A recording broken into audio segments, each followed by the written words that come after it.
ছাব্বিশে বিধানসভা নির্বাচন আর সেই বিধানসভা নির্বাচনকে পাখির চোখ করে আসরে নেমেছে তৃণমূল। মহিলাদের সংঘবদ্ধ করে তৃণমূল পরিচালিত রাজ্য সরকারের সকল উন্নয়নমূলক প্রকল্প সাধারণ মানুষের বাড়ি বাড়ি পৌঁছে দিতে বুথ স্তরে মহিলাদের নিয়ে মিছিল করল বেলদা 2 নম্বর অঞ্চল তৃণমূল কংগ্রেস। বৃহস্পতিবার বিকেলে পশ্চিম মেদিনীপুর জেলার নারায়ণগড় ব্লকের বেলদা দেউলি মধ্যপাড়ায় প্রায় কয়েকশো মহিলাদের নিয়ে মিছিল করা হয়। মিছিলটি দেউলি মধ্যপাড়া তৃণমূল কংগ্রেসের দলীয় কার্যালয় থেকে শুরু হয়ে গোটা বুথ এলাকা পরিক্রমা করে। মিছিলে নেতৃত্ব দেন বেলদা 2 অঞ্চল তৃণমূল কংগ্রেসের সভাপতি অনাদি বারিক, রবীন্দ্রনাথ অধিকারী, বেলদা 2 নম্বর অঞ্চল মহিলা তৃণমূল কংগ্রেসের সভানেত্রী প্রতিভা জানা, জ্যোতিকা পাল প্রধান, বঙ্কিম বিহারী দাস মহাপাত্র সহ অন্যান্যরা। মিছিল থেকে মহিলাদের সংঘবদ্ধ হয়ে 2026-এর বিধানসভা নির্বাচনে লড়ার বার্তা দেন উপস্থিত নেতৃত্বরা। পাশাপাশি আগস্ট থেকে 100 দিনের কাজ পুনরায় শুরু হবে, যার জন্য অভিষেক বন্দ্যোপাধ্যায় ও মমতা বন্দ্যোপাধ্যায় সহ আদালতকে ধন্যবাদ জানান তৃণমূল কংগ্রেসের কর্মী সমর্থকেরা। 100 দিনের কাজের যে মাননীয় হাইকোর্ট মহামান্য হাইকোর্ট যে রায় দিয়েছেন, আমাদের আগস্ট মাস থেকে 100 দিনের কাজ শুরু হবে।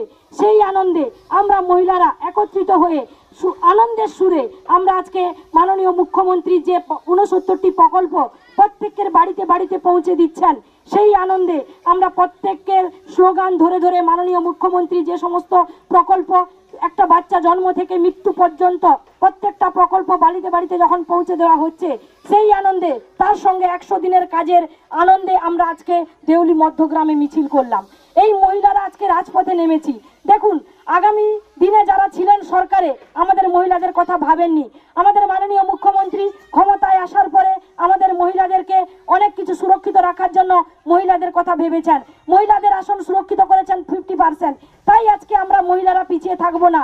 আমরা মা দুর্গার রূপ দশভুজার মতো আমরা যেরকম অসুর নিধন করেছিলাম, সেই রকম আমরা চতুর্থবারের জন্য মাননীয় মুখ্যমন্ত্রীকে আবার আমাদের পশ্চিমবাংলার মসনদে বসানোর জন্য মহিলারা একাই 100 ভাবে লড়ে যাব।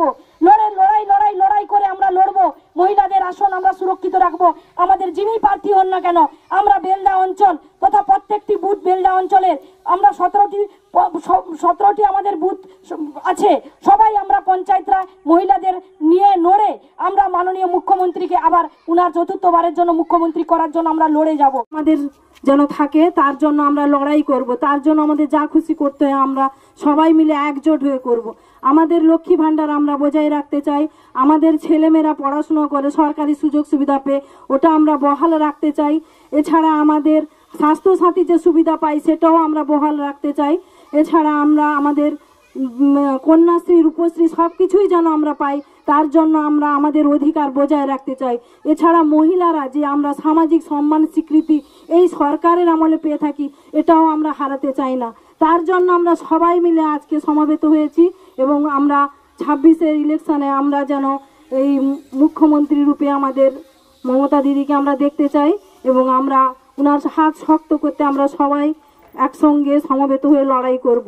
নিশ্চিতভাবে 100% তার প্রভাব পড়বে। তার কারণ হচ্ছে বাংলার আমাদের যে মহিলারা হচ্ছে 50% প্রায় ভোটার, এবং বাংলায় মহিলাদের একটা সর্বক্ষেত্রে একটা গুরুত্বপূর্ণ ভূমিকা আছে। সেটা মমতা ব্যানার্জি তার গুরুত্ব বুঝেছেন এবং মমতা ব্যানার্জি সরকার মা মাটি মানুষের সরকার প্রতিষ্ঠিত হওয়ার পরে যেভাবে বাংলায় মহিলাদেরকে বিভিন্ন ক্ষেত্রে গুরুত্ব দিয়েছে, পঞ্চায়েতের 30 স্তর ব্যবস্থায় যেভাবে 50% সংরক্ষণ, মহিলাদের জন্য নির্দিষ্ট করে বিভিন্ন প্রকল্প লক্ষ্মী ভাণ্ডার থেকে শুরু করে কন্যাশ্রী রূপশ্রী এবং মহিলাদের বিভিন্ন যেমন এসএইচজি গ্রুপের মাধ্যমে তাদেরকে ঋণ দেওয়া, তার ঋণের অতিরিক্ত যেটা ব্যাংক যে ঋণটা নেয় তা মাত্র 7% হচ্ছে সুদ নিচ্ছে, বাকি অতিরিক্ত যে সুদটা সেটা হচ্ছে গভর্নমেন্ট ভর্তুকি দিচ্ছে। তাহলে মহিলাদেরকে যেভাবে অগ্রাধিকার দিচ্ছে মমতা ব্যানার্জি সরকার, এবং মহিলার যে এসএইচজি গ্রুপ 100% মহিলারা এই গ্রুপের সঙ্গে সংযুক্ত হবে এবং তারা উন্নয়নের ক্ষেত্রে তারা সহযোগিতা করবে এবং তাদের ব্যক্তিগত সুযোগ সুবিধা ভোগ করবে এবং তারা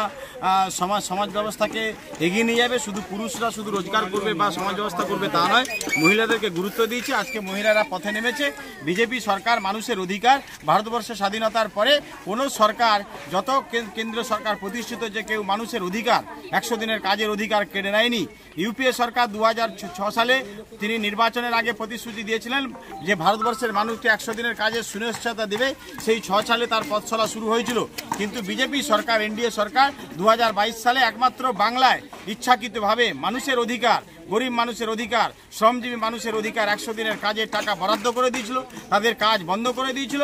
সেখানে মহামান্য আদালতের কাছে তৃণমূল কংগ্রেস বা বাংলার মানুষ আবেদন করেছিলেন এবং তৃণমূল কংগ্রেসের আন্দোলন করেছেন মমতা ব্যানার্জি থেকে শুরু করে অভিষেক বন্দ্যোপাধ্যায়, এবং আমরা অঞ্চলে অঞ্চলে তার আন্দোলন করেছি, মিছিল করেছি। সেই বার্তা আমরা পৌঁছে দিয়েছিলাম দিল্লি পর্যন্ত, এবং মহামান্য আদালত রায় দিয়েছেন যে আগামী 1 আগস্ট থেকে পশ্চিমবাংলায় 100 দিনের কাজ শুরু করতে হবে।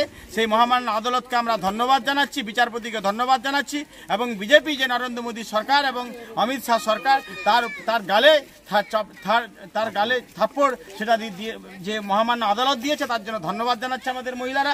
আমাদের এখানে মহিলা সভানেত্রী আছেন আমাদের প্রতিভা জানা, এবং আমাদের প্রধান ম্যাডাম জ্যোতিকা পাল প্রধান, পঞ্চায়েত সদস্য আমাদের রীতাদি আছেন, আমাদের উপপ্রধান সম্মানের রবীন্দ্রনাথ অধিকারী আছেন, এবং এই এলাকার সমস্ত মহিলারা আজকে সমবেত হয়েছে। বিজেপিকে তার যোগ্য জবাব দিয়েছে, বার্তা দিয়েছে যে এই মহিলারা আগামী দিনে 26শে মমতা ব্যানার্জিকে মুখ্যমন্ত্রী করার লক্ষ্যে তারা সমবেত পাবে, এবং সাম্প্রদায়িক শক্তি যারা ধর্ম নিয়ে রাজনীতি করে বাংলা একটা বিশৃঙ্খলা তৈরি করেছে তাদের বিরুদ্ধে গর্জে উঠেছে। আগামী দিনে এরকম গর্জে উঠবে। মহিলা মিছিল শুরু হয়েছে দেউলি উত্তর থেকে, এবং বেল্লায় যতগুলো আমাদের বুথ আছে প্রতিটা বুথে আমাদের এই ধরনের মহিলা মিছিল হবে, এবং এটা কন্টিনিউ চলবে। শুধু এই আজকের একটা মিছিল করে শেষ নয়, আমাদের এই লাগাতার কিন্তু মহিলা মিছিল, মাদার সংগঠনের মিছিল, যুব মিছিল, আমরা যৌথভাবে আমরা এই লড়াইটা শুরু করেছি, এবং আগামী 26শে নির্বাচন বাংলায় 4র্থবারের জন্য মমতা ব্যানার্জিকে মুখ্যমন্ত্রী করতে হবে। আমাদের এই শপথ আমরা আজকে এই মিছিল থেকে এবং আমরা শপথ নিচ্ছি। মা বাসন্তী hotel and restaurant, উত্তাপন, Narayangarh, Paschim Medinipur.